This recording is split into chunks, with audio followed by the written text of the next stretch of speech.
بسم اللہ الرحمن الرحیم الحمد للہ رب العالمین والصلاة والسلام علی خاتم النبیین اما بعد۔ پانچویں ٹی وی میں محمد منشا آپ کی خدمت میں حاضر ہے۔ آج کے عنوانات بس بنیادی طور پر تو ایک ہی عنوان ہے، وہی کشمیر، جو پچھلے 2 3 4 ایپیسوڈ سے مسلسل کسی نہ کسی صورت میں ہم ڈسکس کرتے ہیں۔ آج پھر ڈسکس ہوگا، اور اس کے ساتھ ایک چھوٹا سا عنوان کہ سپریم کورٹ کا حکم اورنج ٹرین لاہور کے متعلق، اور تیسرا سیگمنٹ ہوگا ایک نظم آپ کی خدمت میں، امن عالم اور عیاری یہود، اس کے عنوان سے۔ تو بسم اللہ کرتے ہیں۔ جس طرح کہ اب سارا جہاں جانتا ہے کہ انڈیا نے وہ جو ان کا ڈکلرڈ ایجنڈا ہے بی جے پی کا، اور جس بنیاد پر انہوں نے الیکشن جیتا، اور وہ یہ تھا کہ کشمیر کی جو یونیک سٹیٹس ہے، جو کشمیر کے ایک اسپیشل سٹیٹس ہے انڈین کانسٹیٹیوشن میں، اس کو سبوٹاج کرنا، اس کو ختم کرنا، اور وہ اس منزل کی راہ میں ایک اہم مائل سٹون ہے، لینڈ مارک ہے، جس کا الٹیمیٹ یعنی جو منزل وہ یہ ہے کہ کشمیر کی جو مسلم میجورٹی سٹیٹس ہے اس کو ختم کرنا، اس کو اس طرح سبوٹاج کر دینا کہ نہ رہے بانس نہ بجے بانسری۔ ہمارے خان صاحب محبوب وزیر اعظم، جو کہ اصل میں وزیر اعظم ان یونیفارم باجوہ صاحب کے ذرا ماتحت چلنے والی ایک چیز ہیں، جن کو ہم وزیر اعظم کہتے ہیں، عمران خان، تو انہوں نے الیکشن سے پہلے یہ فرمان، بلکہ یہ خوش خبری اور یہ دعا کے لب و لہجے میں فرمایا تھا کہ اللہ کرے بی جے پی جیت جائے، اس طرح مسئلہ کشمیر حل ہو جائے گا۔ تو ان کی لگتے دعا بر آئی ہے کہ نہ صرف بی جے پی جیتی، مودی وزیر اعظم رہا یا نئے ٹرم اس کو ملی، بلکہ ساتھ اس نے کشمیر کا بھی تیا پانچا کر دیا۔ اور خان صاحب 2 3 سال پہلے خود فرما چکے ہیں کہ کشمیر کا حل جو ہے وہ 3 حصوں کی تقسیم ہے، یعنی جموں کا علاقہ علیحدہ، اور وادی کشمیر علیحدہ، اور لداخ وغیرہ کا علاقہ علیحدہ۔ تو گویا خان صاحب کی ساری دعائیں کوئی شبھ گھڑی تھی جی ان کی مودی کی زبان میں، تو شبھ گھڑی میں ان کے لیے جو دعا ہمارے درویش وزیر اعظم، محبوب وزیر اعظم کی زبان سے نکلی تو اسے قبولیت کا درجہ مل گیا۔ یعنی اس سے یہ تو بات طے ہوتی ہے کہ خان صاحب پہنچے ہوئے آدمی ہیں، یعنی صرف یہ نہیں ہے کہ خاتون خانہ پہنچی ہوئی ہیں ہاں جی، بلکہ جو مرد خانہ ہے وہ بھی پہنچے ہوئے۔ تو ان کی دعائیں بھر آئیں، ان کی امیدیں ثمر آور ہوئیں، اور انڈین حکومت نے بھرپور تیاری کر کے، پورا بلڈ اپ فورسز کا کر کے، ہر محاذ پر پوری طرح چوکس رہ کے جموں اینڈ کشمیر سٹیٹ کی جو اس کا اسپیشل سٹیٹس انڈین کانسٹیٹیوشن میں تھا، اس کو ختم کر دیا، آرٹیکل 370 آف انڈین کانسٹیٹیوشن اور آرٹیکل 35A دونوں کو ختم کر دیا، اور ریاست جموں اینڈ کشمیر کو ہی ختم کر دیا، دوسرے لفظوں میں اس کو فی الحال 2 حصوں میں تقسیم کیا، ایک لداخ جو، اور ایک جو ہے وہ کشمیر اور جموں۔ تو یہ اب دلی سرکار جو ہے دلی سے براہ راست ان کو 2 لیفٹیننٹ گورنرز کے ذریعے کنٹرول کرے گی۔ وزارت داخلہ کے ماتحت لیفٹیننٹ گورنرز ہوں گے، اور وہ اس ڈیوائیڈڈ ٹیریٹری کو، جس کو اب union territory of Kashmir valley اور یونین ٹیریٹری آف لداخ وغیرہ کہا جائے گا۔ ابھی تک یہ بات مبہم ہے کہ جموں کو وہ ایک سیپریٹ سٹیٹ بناتے ہیں، فوری طور پر یہ نہیں، لیکن الٹیمیٹلی بنا دیں گے سونر اور لیٹر۔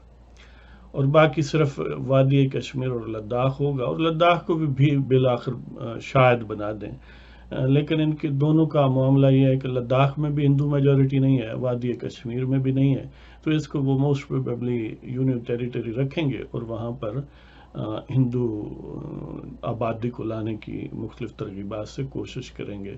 اور فلسطین ماڈل، یعنی اسرائیلیوں نے جس طرح یہودیوں نے فلسطینیوں کے ساتھ ہاتھ کیا، وہ ہاتھ ساری دنیا کے سامنے اسی تمطراق سے اور اسی امپیونٹی سے اور اسی بے شرمی سے کیا جائے گا۔ اور ہماری دعائیں خان صاحب کی زبان سے ان کے ظاہر ساتھ ہیں، ہم نے تو یہ دعائیں مانگی کہ یہ جیتیں۔ تو بہرحال وہ کیا کہتے ہیں کہ بس اب کیا یار، اتنی بے ہمیشتی، اتنی بغیرتی اس کرۂ ارض پر کسی مقتدر اداروں میں یا ان مقتدر لوگوں میں ہمارے سوا کہیں نہیں ہے جی۔ تو اب اس کا آفٹر ماتھ یہ ہے کہ ہم نے کیا کیا ہے۔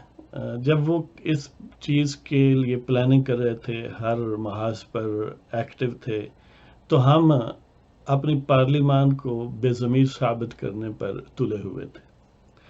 ہم لوگوں کی خرید و فروخت کر رہے تھے اور صداقت و امانت کا تمغہ بھی اپنے سینے پر سجائے ہوئے تھے، اور ملکی مفاد اور حب الوطنی جو ہے اس کا بھی تھرمامیٹر ایکسکلوسیولی، اس کا پیمانہ بھی اور اس کی مور بھی ہمارے پاس تھی۔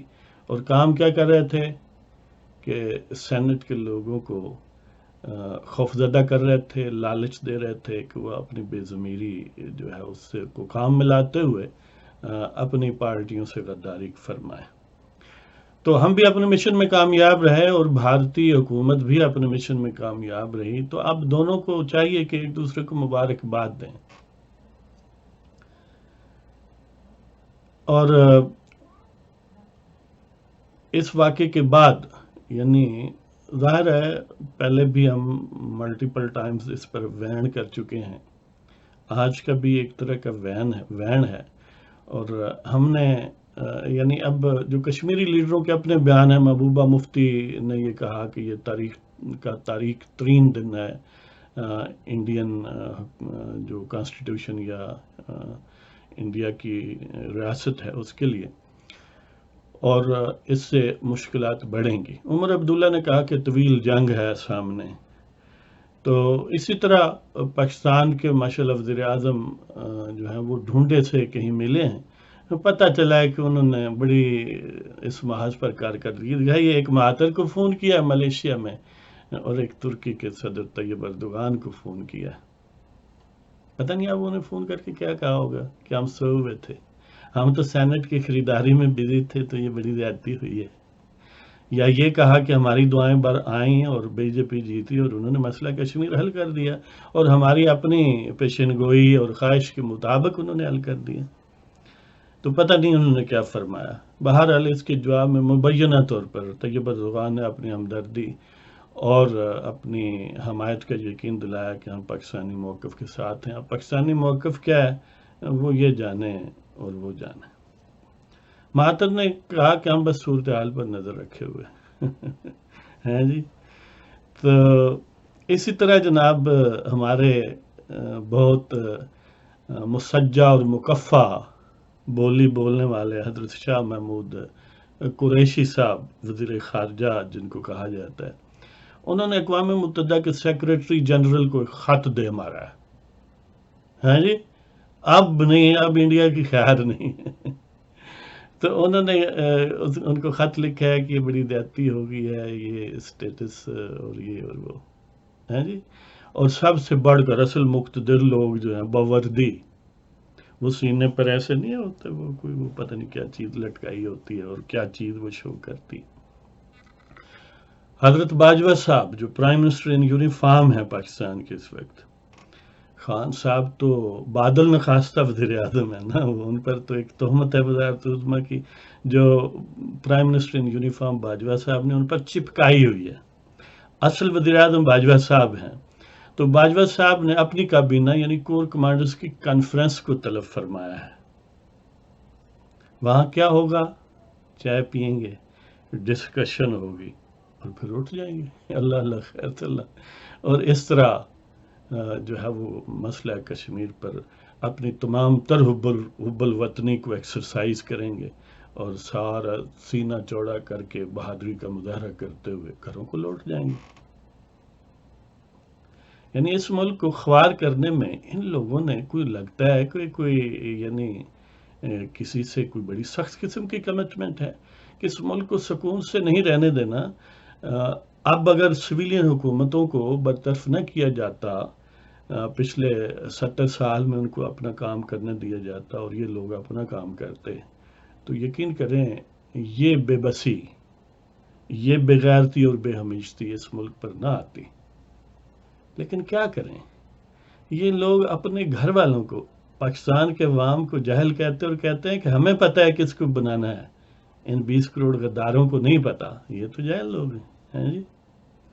لیکن دیکھ لیں انڈیا میں ان کی لگتا ہے فوج جو ہے وہ محب وطن نہیں ہے. محب وطن ہوتی تو ہماری طرح وہ بھی وہاں پر اقتدار پر قابض رہتی اور آئین کو پنپنے نہ دیتی، اسٹیبلش نہ ہونے دیتی اور سویلین حکومتوں کی ٹانگیں کھینچتی. لیکن لگتا ہے کہ انڈیا کی فوج غدار ہے، ہماری وفادار ہے. تو بہرحال کور کمانڈرز کانفرنس ہوگی اور بقول اکبر الہ آبادی کہ قوم کے غم میں ڈنر کھاتے ہیں حکام کے ساتھ. قوم کے غم میں ڈنر کھاتے ہیں حکام کے ساتھ، رنج لیڈر کو بہت ہے مگر آرام کے ساتھ. قوم کے غم میں ڈنر کھاتے ہیں حکام کے ساتھ، رنج لیڈر کو بہت ہے مگر آرام کے ساتھ. بہرحال اپنے اصل باس ٹرمپ کی مالش کریں اور پالش کریں اور اس کے لیے کنڈیوسو ایٹماسفیئر پیدا کریں. ظاہر ہے تمہارے وجود کا ایک ہی مقصد ہے، اس دنیا میں آپ آئی اس لیے ہو. پاکستان کو تو ویسے ہی بس بہتان ہی ہے تمہارے پر. تو یہ ہے ہماری یعنی طاقت مقتدر حلقے جو چڑی کو نہیں پھڑکنے دیتے اور لوگوں کی جیب سے ایٹم بم برآمد کر لیتے ہیں. اس کے علاوہ جی شہباز شریف نے یہ فرمایا کہ جو UN ریزولوشنز اس کے خلاف گویا یہ مودی کی ایک بغاوت ہے. اور مریم نواز شریف نے کہا کہ اگر نواز شریف وزیر اعظم ہوتا تو یہ نہ ہوتا. اس کے ہوتے ہوئے تو لوگ چل کر پاکستان میں آتے تھے اور وہ انڈیا والے جانتے ہیں کہ وہ 5 دھماکوں کا جواب 6 دھماکوں سے دیتا ہے. تو بہرحال اب تو وہ جہاں ہے سبق سیکھ لے گا، نہیں آئندہ دے گا جواب. اس ملک میں عبد القدیر خان بھی غدار ہے، فاطمہ جناب بھی غدار ہے، جتنے وہ وزرائے اعظم گزرے ہیں پہلے وہ تو غدار تھے. اب یہ پنکی والا وزیر اعظم لگتا ہے غدار نہیں ہے. اس لیے تو دعائیں مانگی تھیں کہ کشمیر کا مسئلہ حل ہو جائے BJP کی جیت کی صورت میں، اور وہ حل ہو گیا. اس کے علاوہ جی یعنی یہ تو ایک نوح ہے، جتنا بڑھائیں جتنا روئیں، ظاہر ہے ہم رو ہی سکتے ہیں اور حکام جو ہیں وہ کانفرنس فرما سکتے ہیں. لہذا ہم ان کو یہی کہتے ہیں کہ پاکستان کو کبھی بھی مضبوط بنیادوں پر کھڑا نہ ہونے دینا. یہی تمہاری زندگی کا مشن ہے. بس اپنی وردی پر روزانہ تازہ کلف لگاؤ اور پاکستان کی جڑوں کو کھوکھلا کرو. اب دوسرا عنوان ہے جی سپریم کورٹ نے شیخ عظمت سعید، سپریم کورٹ کے جسٹس، انہوں نے فیصلہ فرمایا، حکم دیا سیکریٹری ٹرانسپورٹ پنجاب کو کہ اورنج ٹرین کا منصوبہ کیوں لیٹ ہوا. جنوری 2020 تک اس کو لازمی مکمل کیا جائے اور سپریم کورٹ اس کی نگرانی فرمائے گا یا فرمائے گی. ہیں جی دیکھیں یعنی وہی جذبہ جو وہ چھوٹے ذہن کے چھوٹے آدمی جس کا نام ثاقب نثار تھا اور وہ پاکستان کی بدقسمتی سے چیف جسٹس بنا، اسی روایت کو آگے بڑھاتے ہوئے انہوں نے ڈیم بنایا. اب یہ اورنج ٹرین بنی بنائی کو بنائیں گے دوبارہ. بندہ پوچھے ڈیلے تمہیں نہیں پتا، وہ خود کورٹ نے تو ڈیلے کروایا ہے، اس کو اسٹے آرڈر خلاف، اورنج ٹرین کے خلاف اسٹے آرڈر دیا، پھر فیصلہ محفوظ رکھا، اس کو ہوا نہیں لگنے دی، اس طرح 1.5-2 سال اس کے ضائع کر دیے۔ اب پوچھتے ہیں دوسروں سے کہ یہ ڈیلے کیوں ہوا ہے۔ میں صدقے جاواں اس شیخ عظمت سعید تیری چیف جسٹس تیری انصاف پڑھیں تے تیری یعنی قاضی بننے کی صلاحیت میں کیا کروں؟ تم اندھے ہو، تمہیں پتہ نہیں ہے کہ اسی سپریم کورٹ نے نہیں بننے دیا، اسی سپریم کورٹ نے اور اس کے ماتحت ہائی کورٹ نے 1.5 سال پہلے اسٹے آرڈر دیا اور پھر فیصلہ محفوظ رکھا وہ ثاقب نثار ٹائپ لوگوں نے۔ اب پوچھتے کسی اور سے ہیں کیوں ڈیلے ہوا ہے، اور پھر ڈیلے اس لیے ہوا ہے کہ یہ جو حکومت تم لائے ہو بڑے کھیکھن، بڑے چال بازیاں اور 420 کر کے، ظاہر ہے یہ مکمل کرنے میں ریلیکٹنٹ ہے، اس لیے کہ ان کے ساتھ نام نواز شریف کا آتا ہے، شہباز شریف کا آتا ہے۔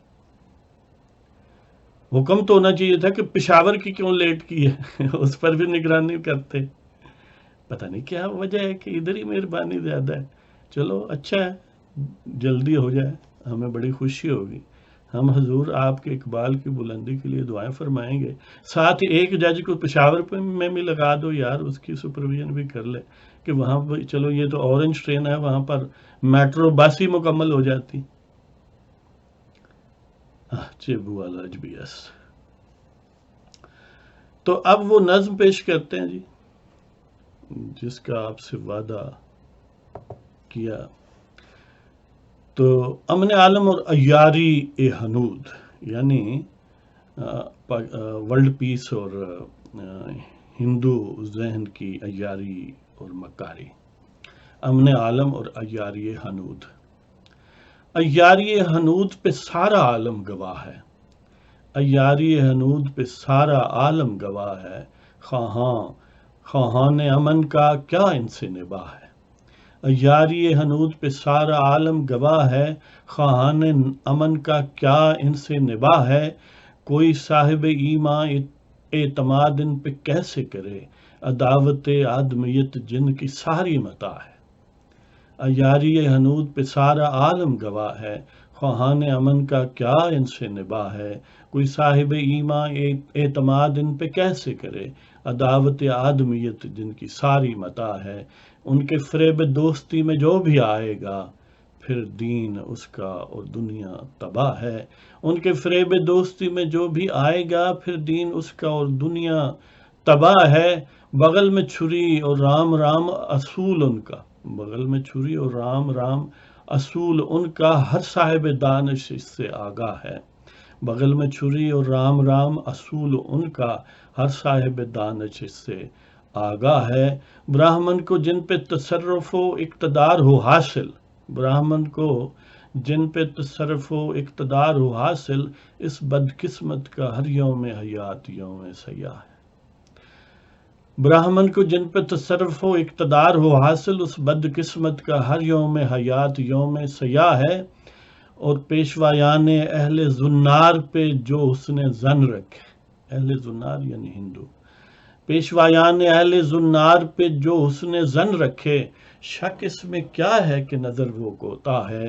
پیشوایان اہل زنار پہ جو حسن زن رکھے، شک اس میں کیا ہے کہ نظر وہ کوتا ہے۔ عیاری حنود پہ سارا عالم گواہ ہے، خواہان امن کا کیا ان سے نباہ ہے۔